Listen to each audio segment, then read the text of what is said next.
MMA fighting here at UFC Phoenix Media Day, speaking with Paul Felder, who takes on James Vick in the co-main event. Threw me off there in the co-main event here this weekend. I just want to ask you right off the bat, man. You had a bit of a tough 2018, but here we are. You're back here. It's this very big weekend for the UFC, first show on ESPN.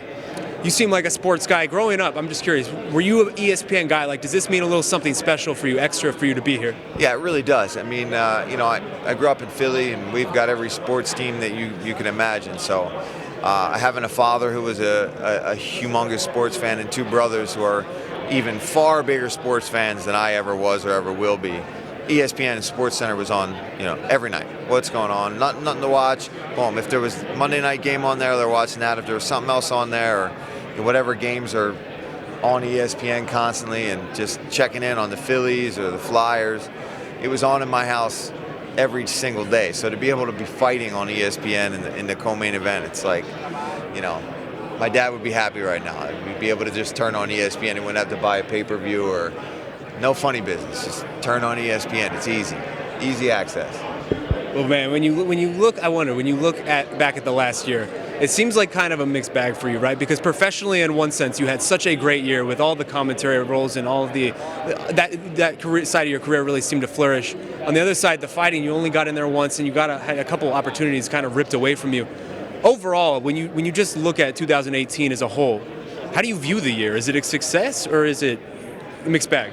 I think it's a mixed bag, yeah, because I feel like I really made some leaps and bounds as far as my commentary work and analyst work. And I had a lot of fun. I did a lot of traveling. And I was working. I was not losing money. I was making money. But I train every single day since the injury, and I've been waiting to get an opportunity to get back in there. And even now, this was pushed back even further. This was supposed to be the end of January in Anaheim, and it got pushed to Phoenix, which I was actually happy about. I got to go home and spend Christmas with my family and then go right back into training camp. So it all worked out as best as it could for me. But as far as fighting, yeah, it was a crap year for me, man. I like fighting at least twice a year, if not 3 times a year. I've fought 3 times a year pretty much since I turned professional. To have that taken away, I was just watching all these guys get these victories in my division and move up past me in the rankings, and it was painful. Well, now that you're back, I am curious because I always kind of wonder this sort of thing. When you do the commentary and you do this for so long, does that help you in any way on the fighting side of it, just being there and I guess looking at things in a more analytical way maybe than you would have otherwise? You know what, for me, it kind of just takes the mystique of it away, right? If you're just a fighter that gets in the cage and experiences fight night only on fight night, it's got that,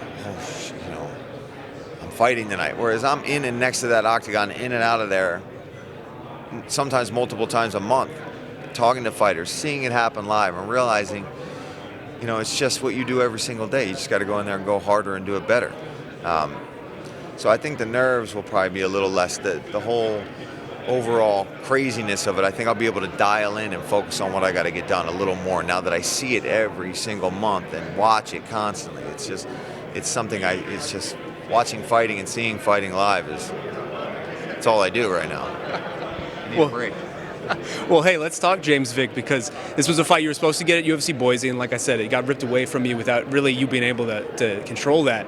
Does it feel right? Does it feel karmically right that this one kind of came back to you? Yeah, whenever these kind of things happen, we both went and fought somebody else. We both happened to get a loss, so it was like, yeah, we all kind of know what's going to happen now, right? If I go back to lightweight, it's pretty sure we're going to get matched up, and he was more than eager to get that matchup. He came right out, and as soon as I said I was looking for a matchup, he was ready. So he wants it. I want it. We're going to get it on Sunday. How do you approach a guy like James, who is so overwhelmingly tall for this lightweight division? Some people think he could maybe even be a welterweight. How does that? He can be a welterweight. Of course he can be a welterweight. He's 6'3" and has to weigh 155 pounds tomorrow. I'm a huge lightweight. Okay? I'm 5'11". There's guys that are huge lightweights that are 6 foot. There's huge lightweights that are 6'1". He's 6'3". There's advantages with that. You have really long arms. There's disadvantages to that. You cut a ton of weight and you feel like shit on Saturday. And you got to fight me, who feels really good right now, who's going to come with aggression and try to punch you really hard in your brain, which isn't going to rehydrate properly by Sunday. So it's tough. If he wants to stay down there, it's going to be a challenge. He's up, what, 30, 31 now? I mean, I know for me, who's 34, getting down to 55 is getting harder and harder, right? I have to do things just right now to get it without hurting. You know, I have to diet really, really, really hard. Like I'm eating, I don't even want to talk about what I was eating for the last 2 weeks as far as, you know, how many calories a day to get here. But that's the one thing I think sets some guys apart from others is I don't wait until this week to cut all that water. I get all that fat off. I get lean. I get in great shape. I do a ton of cardio. So we'll see. But it's tough, man. But it's a difficult frame. If he can rehydrate and feel good, yeah, he's got a 76-inch reach. I got to try to get past those arms and those legs.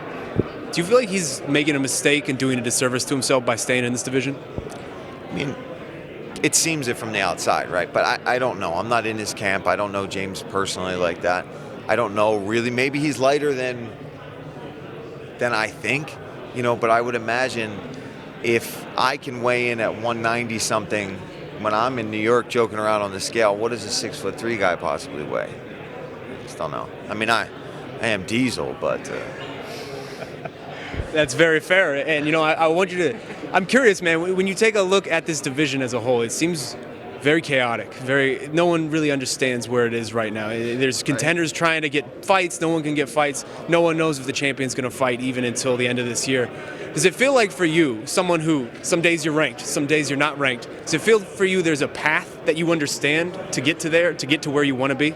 Yeah, I think for me right now, I think anytime you're in the 14, 15 range, right, you're going to get bounced in and out. I've seen Trinaldo bounce in and out of the rankings for the last couple years. I was fighting him. When I fought him in Brazil, he was number 14 or 15. By the time I fought him, he wasn't ranked. So when I signed to fight Edson, he was like number 5. Then he was like number 7 in weeks before I fought him.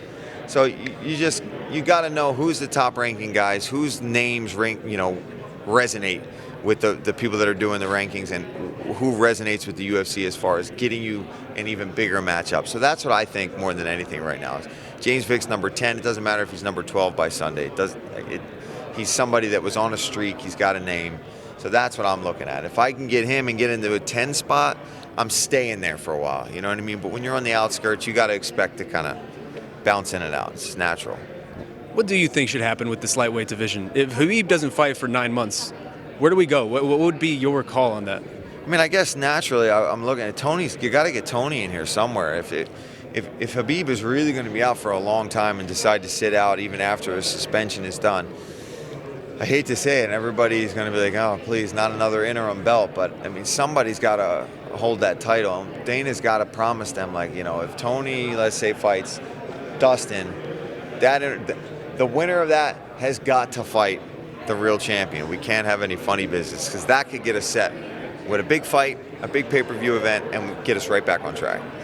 Well, my final question here, I mean, you were very fired up yesterday. You could just see it even today, the intensity on you. What does Sunday look like for you when you finally get back in there in this lightweight division where you were on such a good run? When you visualize this, what does it look like for you? Oh, man, I'm just, you know, I always remember just feeling the canvas. You know, the UFC has a very distinct canvas. It's a real rough, almost rubbery style canvas, and I can't wait to get in and just wipe my feet on that and know, all right, here it is. We're back, ESPN. You know, I know all my friends and family are watching. I got some my brothers are going to be here.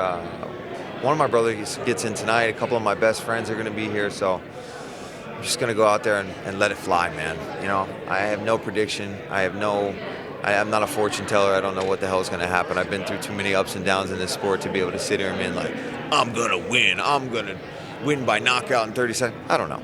But I can tell you that it's probably going to be fun. Well, let's leave it at that. Thank you so much for your time, and good luck this weekend, man. Thank you, sir.